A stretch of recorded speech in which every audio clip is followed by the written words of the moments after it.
پڑھو پڑھو قرآن پڑھو پڑھو قرآن پڑھو پڑھو قرآن پڑھو۔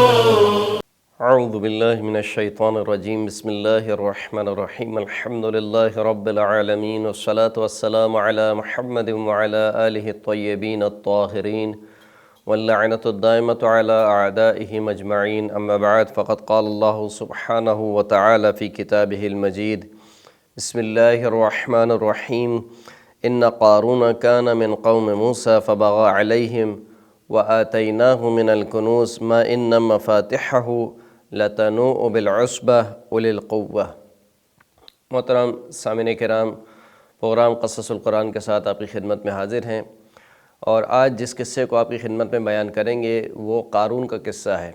کیا آپ جانتے ہیں کہ قارون کون تھا اور اس کو خداوند کریم نے کیا کچھ عطا کیا تھا، اور اس کے زمانے میں کون سا نبی تھا جس نے اس کو اللہ کی طرف متوجہ کرانے کی کوشش کی، لیکن آخر میں جب یہ نہ مانا تو اس کا سر انجام کیا ہوا؟ آئیے جانتے ہیں آج کے اس قصے میں کہ یہ قارون کون تھا۔ قارون کا نام قرآن مجید میں 4 مرتبہ آیا ہے، اور تقریباً 3 سوروں میں اس کا تذکرہ ہوا ہے۔ سورہ قصص، سورہ عنکبوت اور سورہ مبارکہ غافر میں اس کا تذکرہ ہوا ہے۔ سورہ قصص میں ذرا کچھ تفصیل کے ساتھ قارون کا تذکرہ ہوا، اور سورہ قصص کی آیت میں خداوند کریم نے ارشاد فرمایا کہ ان قارون کان من قوم موسیٰ، قارون موسیٰ کی قوم میں سے تھا، یعنی حضرت موسیٰ علیہ السلام کی قوم میں سے تھا۔ فبغى علیہم، پس اس نے ان لوگوں پر ظلم کیا۔ وآتیناہ من الکنوز ما ان مفاتحہ لتنوء بالعصبہ، اور ہم نے اس کو وہ خزانے دیے تھے کہ جن خزانوں کی چابیاں صاحب قدرت افراد اٹھایا کرتے تھے، جبکہ روایت میں آیا کہ 40 افراد فقط اس کے خزانوں کی چابیاں اٹھاتے تھے، یعنی خزانے نہیں، صرف خزانوں کی چابیاں اٹھانے والے 40 افراد، وہ بھی طاقتور جسم رکھنے والے۔ یہ قارون کی دولت تھی، یہ قارون کی طاقت تھی۔ اس نے کیا کیا؟ اس نے سب سے پہلے تو خود خداوند کریم کہہ رہا ہے کہ اس نے ظلم کیا بنی اسرائیل پر۔ بنی اسرائیل کی قوم نے اس کو نصیحت کرنا شروع کی، اور وہ نصیحت کیا تھی؟ وہ نصیحت یہ تھی کہ وَإِذْ قَالَ لَهُ قَوْمُهُ لَا تَفْرَحْ إِنَّ اللَّهَ لَا يُحِبُّ الْفَرِحِينَ۔ پہلی نصیحت جو اس کی قوم نے اس کو کی وہ یہ کی کہ دیکھ، اطراء کے نہ چل، زیادہ اطراء نہیں اپنی دولت پر۔ إِنَّ اللَّهَ لَا يُحِبُّ الْفَرِحِينَ، خداوند کریم اطرانے والوں کو پسند نہیں کرتا۔ یہ پہلی نصیحت۔ اب ظاہر سی بات ہے، یہ قصے، یہ کہانیاں جو ہیں قرآن مجید میں، یہ صرف ذہنی تفریح کے لیے تو نہیں سنائی خداوند کریم نے، ہماری عبرت کے لیے یہ کہانیاں، یہ قصے خداوند کریم نے قرآن مجید میں رکھے ہیں۔ تو پہلی جو عبرت ہمیں لینی چاہیے وہ یہ کہ جب دولت اور ثروت مندی انسان کے پاس آ جائے تو انسان بجائے غرور و تکبر کے مبتلا ہونے میں یا اترانے میں، انسان کی عافیت اس بات میں ہے کہ انسان تواضع سے کام لے، خداوند کریم کے سامنے سر بسجود ہو، خدا کے بندوں کے ساتھ تواضع کے ساتھ پیش آئے۔ تو پہلی نصیحت یہ تھی۔ دوسری نصیحت کیا تھی؟ وَابْتَغِ فِيمَا آتَاكَ اللَّهُ الدَّارَ الْآخِرَةَ وَلَا تَنْسَ نَصِيبَكَ مِنَ الدُّنْيَا۔ دوسری نصیحت یہ کی کہ جو اللہ نے تجھے عطا کیا ہے اس سے آخرت کا گھر خرید لے، یعنی اس سے بہترین کوئی نصیحت نہیں ہو سکتی۔ اگر خداوند کریم نے کسی کو مال و دولت دیا ہے، مال و دولت یا انسان کا اس دنیا میں امیر ہونا کوئی بری بات نہیں ہے۔ خداوند کریم نے بھی اور اسلام نے بھی دنیا کی اس جہت سے مذمت نہیں کی ہے کہ انسان کے پاس کچھ نہ ہو، انسان فقیر ہو۔ نہیں، انسان کے پاس سب کچھ ہو، مگر یہ سب کچھ انسان کا مالک نہ بنے، انسان ان کا مالک بنے، اور ان تمام چیزوں کو انسان ذریعہ قرار دے آخرت کا۔ تو یہی نصیحت جو ہے وہ بنی اسرائیل کی قوم نے قارون کو کی کہ جو کچھ تیرے پاس ہے اس سے آخرت کا گھر خرید لے، یعنی اس دنیا میں جتنی بھی انسان کے پاس دولت ہے، جتنی بھی انسان کے پاس امیری ہے، اس کا بہترین مصرف یہ ہے کہ انسان اس سے آخرت کا گھر خرید لے۔ اب وہ آخرت کا گھر کیسے خرید سکتا ہے؟ اسی مال کو انسان جو ہے وہ ضرورت مندوں میں خرچ کر سکتا ہے، محتاج افراد میں خرچ کر سکتا ہے، اپنے رشتہ داروں پر خرچ کرے۔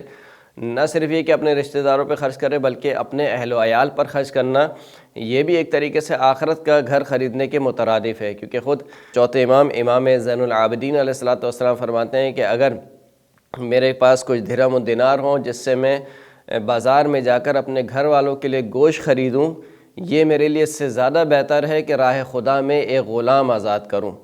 تو بعض لوگ یہ سمجھتے ہیں کہ نیکی فقط یہ ہے کہ دوسروں کے ساتھ نیکی کی جائے، اپنے گھر والوں کے ساتھ، اپنے رشتہ داروں کے ساتھ نیکی انجام نہ دی جائے، یا اس کو نیکی نہیں شمار کرتے ہیں۔ ایسا ہرگز نہیں ہے۔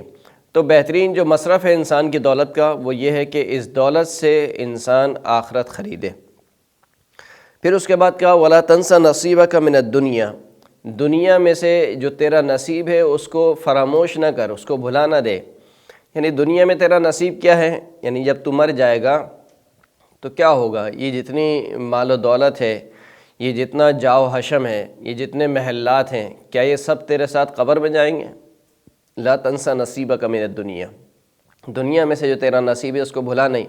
دنیا میں سے جو چیز تیرے پاس جائے گی وہ کیا جائے گی؟ کچھ بھی نہیں جائے گا۔ صرف ایک کفن کے کپڑے ہوں گے، وہ بھی اگر کسی نے پہنا دیا، اور انسان مٹی میں زمین بوس ہو جائے گا۔ اس کے ساتھ دنیا میں سے کیا جائے گا؟ نہ اس کی اولاد جائے گی، نہ اس کی بیوی جائے گی، نہ اس کا مال و دولت جائے گا۔ اگر کچھ جائے گا تو وہ خود ہوگا اور اس کے اعمال ہوں گے، اس کے علاوہ کچھ نہیں ہے۔ تو کہا کہ لا تنسا نصیبک من الدنیا۔ پھر اس کے بعد جو اگلی نصیحت کی وہ بھی انتہائی بہترین نصیحت تھی، وَأَحْسِن كَمَا أَحْسَنَ اللَّهُ إِلَيْكَ، لوگوں کے ساتھ نیکی کر جیسے اللہ نے تیرے ساتھ نیکی انجام دی ہے۔ یعنی جس طریقے سے اللہ نے تجھ پر فضل و کرم کیا ہے، تجھے دولت عطا کی ہے، تجھے مال عطا کیا ہے، بجائے اس کے کہ اس مال سے غرور و تکبر میں مبتلا ہونے کے، اس مال کو لوگوں پر خرچ کر۔ کیونکہ خدا کا قانون یہ ہے کہ جب تک مال خرچ کرتے رہو گے خدا دیتا رہے گا۔ جہاں مال کو روک کے بیٹھ جاؤ گے وہاں خداوند کریم اپنا خزانہ بھی روک لے گا۔ پھر اس کے بعد اگلی نصیحت کی وَلَا تَبْغِ الْفَسَادَ فِي الْأَرْضِ إِنَّ اللَّهَ لَا يُحِبُّ الْمُفْسِدِينَ، روئے زمین پر فساد نہ پھیلا، فساد کے درپے نہ رہے، کیونکہ خداوند کریم فساد پھیلانے والوں کو پسند نہیں کرتا۔ یعنی خداوند کریم یہ پسند نہیں کرتا کہ لوگوں کی زندگیاں اجیرن کی جائیں، لوگوں کی زندگیوں کو ان کے اوپر تنگ کر دیا جائے۔ اس چیز کو خداوند کریم ہرگز پسند نہیں کرتا کہ روئے زمین پر ایسا ماحول بنا دیا جائے کہ لوگوں کی زندگیاں تنگ ہو جائیں یا لوگ اذیت میں آ جائیں۔ فساد پھیلانے والوں کو خداوند کریم پسند نہیں کرتا۔ اس کے جواب میں قارون نے کیا کہا؟ قارون کو چاہیے تھا کہ جب اتنی اچھی نصیحتیں اس نے سنی ہے تو نصیحت کے بعد ان چیزوں سے نصیحت لیتا اور خداوند کریم کی بارگاہ میں پلٹ جاتا، لیکن اس نے نہ صرف یہ کہ ان نصیحتوں سے کوئی اثر نہیں لیا، بلکہ جسے کہنا چاہیے کہ اس کے تکبر میں اور اضافہ ہوا۔ اور تکبر کہاں تک پہنچا؟ قال انما اوتیتہ علی علم عندی، کہنے لگا کہ یہ تمام جو تم مال و ثروت دیکھ رہے ہو، یہ جو میرے پاس علم ہے اس علم سے مجھے عطا ہوا ہے۔ یعنی بسا اوقات انسان اس قدر آگے بڑھ جاتا ہے تکبر میں کہ جب انسان کے پاس مال و دولت آ جاتی ہے یا انسان دنیاوی کسی ترقی پر پہنچ جاتا ہے تو انسان یہ سمجھنے لگتا ہے تو یہ تو سب میری وجہ سے ہے، یعنی میں ہوں، میں نے یہ کام انجام دیا ہے، مجھ میں یہ صلاحیت تھی کہ جس کی وجہ سے جو ہے وہ مجھے یہ سب کچھ عطا ہوا۔ یہی کام قارون نے کیا، کہا کہ یہ جو تم مال و دولت دیکھ رہے ہو یہ سب کا سب کس وجہ سے؟ میرے علم کی وجہ سے، یعنی میں، جب انسان میں آ جائے تو یہی تکبر ہے۔ یہ جو قارون نے جملہ کہا کہ میرے پاس جو علم ہے اس علم کی وجہ سے مجھے عطا کیا گیا، اس کا مطلب یہ ہے کہ قارون کے پاس کچھ نہ کچھ تو علم تھا۔ وہ علم کیا تھا؟ قارون کے پاس 3 قسم کے علم تھے۔ قارون تورات کا عالم تھا، قارون علم تجارت جانتا تھا، علم جسے کہنا چاہیے کہ کشا ورزی جانتا تھا، اور یہ جو کھیتی باڑی کا علم ہوتا ہے، زراعت کا علم ہوتا ہے، یہ علم اس کے پاس تھا، اور علم کیمیا بھی جانتا تھا۔ اس سے معلوم ہوتا ہے کہ انسان کتنا ہی بڑا عالم ہو، اگر اس کی تربیت نہ ہوئی ہو تو اس کا علم اس کو کوئی فائدہ نہیں پہنچاتا۔ تورات کا عالم ہونے کے باوجود، تورات جو کہ آسمانی کتاب ہے، آسمانی کتاب کے عالم ہونے کے باوجود قارون کا یہ حال تھا۔ اس کا مطلب یہ ہے کہ علم جب تک انسان کی تربیت کے ساتھ گھل مل نہ جائے اس وقت تک علم انسان کو کوئی فائدہ نہیں پہنچاتا، چاہے کوئی بہت بڑا علامہ کیوں نہ ہو جائے، مفسر قرآن کیوں نہ ہو جائے، جب تک اس علم کو اپنی عملی زندگی میں نہیں اپنائے گا وہ علم اسے کوئی فائدہ نہیں پہنچائے گا۔ جب قارون جو ہے وہ اپنے پورے جاہ و حشم کے ساتھ نکلا، پوری ثروت کے ساتھ نکلا، اور بیان کیا جاتا ہے کہ باقاعدہ اس کا جو لشکر نکلا، یعنی لشکر ایسا لشکر تھا کہ جو گھوڑے کی زین تھی وہ زین بھی سونے کی تھی، 40 گھوڑے، ان کے اوپر سونے کی زینے، اور اس کے علاوہ بیان کیا گیا کہ مصر مکمل طور پر اپنے جاؤ حشم میں وہ نکلا۔ جب اس کا جاؤ حشم دیکھا، اس کی دولت اور اس کی طاقت کو، اس کی قدرت کو لوگوں نے دیکھا، تو لوگوں کے دو گروہ ہو گئے۔ کچھ وہ لوگ تھے جو کہ دنیا پرست تھے، جو دنیا چاہتے تھے، اور کچھ وہ لوگ تھے جو کہ آخرت پرست تھے۔ جو دنیا پرست تھے انہوں نے کیا کہا؟ قرآن مجید کہتا ہے کہ فخرج علی قومہ فی زینتہ قال الذین یریدون الحیاۃ الدنیا یا لیت لنا مثل ما اوتی قارون انہ لذو حظ عظیم۔ بس قارون اپنی پوری جاؤ حشم میں، اپنی پوری زینت کے ساتھ اپنی قوم میں نکلا، تو وہ لوگ کہ جو دنیا کو چاہتے تھے وہ کہنے لگے کہ یا لیت لنا مثل ما اوتی قارون، کاش ہمارے لیے بھی وہی چیز ہوتی جو قارون کو عطا کی گئی۔ کیوں؟ انہ لذو حظ عظیم، کہ قارون تو انتہائی بڑے نصیب والا ہے۔ یعنی دنیاوی نگاہ میں بڑا آدمی وہ ہوتا ہے کہ جس کے پاس مال و دولت ہو۔ کہا کہ یہ تو بہت ہی بڑا آدمی ہے، اس کی مال و دولت دیکھو، اس کی ثروت مندی دیکھو، کاش ہمیں بھی یہی چیز عطا ہوتی۔ یہ وہ گروہ تھا جو کہ دنیا پرست تھا، جو قارون کی دولت کو دیکھ کر جس کی آنکھیں خیرہ رہ گئیں، اس نے یہ خواہش ظاہر کی کہ کاش ہمیں بھی وہی چیز عطا ہو جو قارون کو عطا ہوئی۔ لیکن اس کے مقابل میں ایک دوسرا گروہ تھا، اس نے کیا کہا؟ وقال الذین اوتوا العلم ویلکم ثواب اللہ خیر لمن آمن وعمل صالحا ولا یلقاها الا الصابرون۔ اور جن کو علم عطا کیا گیا تھا، یعنی علم سے مراد جن کو معرفت عطا کی گئی تھی، جو سمجھ رہے تھے کہ یہ دنیا کی زندگی 4 دن کی زندگی ہے، یہاں پر غریب بھی اسی طریقے سے رہے گا اور امیر بھی اسی طریقے سے رہے گا، امیر اور غریب دونوں کا انجام یہ ہے کہ مٹی میں مل جانا ہے۔ یعنی دونوں کا انجام یہ ہے، امیر اور غریب، امیر کی امیری یہیں پہ رہ جائے گی، غریب کی غریبی یہیں پہ رہ جائے گی، دونوں کا انجام ایک ہی آخرت میں۔ آخرت میں دیکھا جائے گا، آخرت میں نہ یہ دولت کام آئے گی، آخرت میں نہ اس کی غریبی اس کو کوئی فائدہ پہنچائے گی۔ آخرت میں جو چیز فائدہ پہنچائے گی وہ انسان کے اعمال ہیں۔ تو جن کو علم عطا کیا گیا تھا، معرفت عطا کی گئی تھی، وہ کیا کہنے لگے؟ وَيْلَكُمْ ثواب اللہ خیر لمن آمن وعمل صالحا، وائے ہو تم پر، اللہ کا جو ثواب ہے وہ بہتر ہے اس شخص کے لیے جو ایمان لایا اور عمل صالح انجام دیا۔ اور یہ نصیحت القا نہیں کی جاتی مگر یہ کہ صابرین کو۔ تو یہ 2 گروہ ہو گئے، جن 2 گروہ کو خداوند کریم نے تذکرہ کیا۔ یعنی اس پورے قصے میں عبرتوں سے بھری ہوئی داستان ہے یہ۔ جب پہلی آیت سے لے کر جہاں تک یہ آیتیں ختم ہو رہی ہیں، ان تمام آیتوں میں اگر انسان سوچے تو ہر آیت میں انسان کے لیے عبرت ہے۔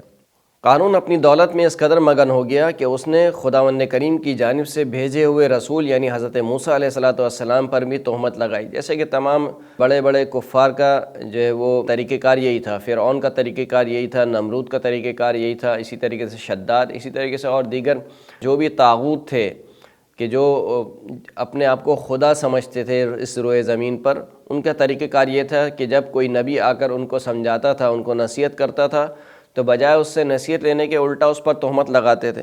اس نے یعنی قارون نے حضرت موسیٰ پر کیا تہمت لگائی؟ وَلَقَدْ أَرْسَلْنَا مُوسَىٰ بِآيَاتِنَا وَسُلْطَانٍ مُّبِينٍ إِلَىٰ فِرْعَوْنَ وَهَامَانَ وَقَارُونَ فَقَالُوا سَاحِرٌ كَذَّابٌ۔ ہم نے موسیٰ کو اپنی آیات کے ساتھ اور واضح دلیل کے ساتھ فرعون کی طرف، حامان کی طرف اور قارون کی طرف بھیجا۔ فقالوا، تو ان تینوں نے کیا کہا؟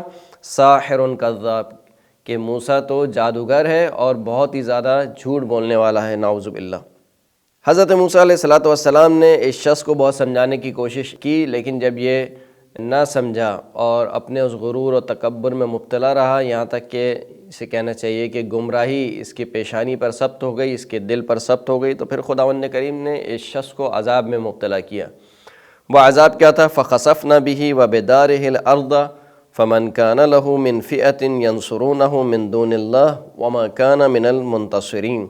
بس ہم نے قارون کو اور قارون کے گھر کو، یعنی وہ جو جنت اس نے بنائی تھی اپنے ذام میں کہ یہ میری جنت ہے، قارون اور قارون کی پوری دولت، پورا اس کا گھر، سب کا سب زمین میں ہم نے دھسا دیا۔ یعنی ایک ہی لمحے میں زمین نے قارون کی پوری دولت کو اپنے اندر لے لیا قارون کے ساتھ۔ فما کان لہ من فئۃ ینصرونہ، تو پس قارون کے لیے کوئی ایسا گروہ نہیں تھا جو قارون کی مدد کرے۔ وما کان من المنتصرین، اور وہ ان لوگوں میں سے نہیں تھا کہ جو خود اپنے آپ کی مدد کر پائیں۔ یہ انجام تھا جو خداوند کریم نے آپ کے اور ہمارے لیے پیش کیا، قارون کا واقعہ جو ہماری عبرت کے لیے خداوند کریم نے پیش کیا۔ وآخر الدعوانا ان الحمد للہ رب العالمین۔ اللهم صل على محمد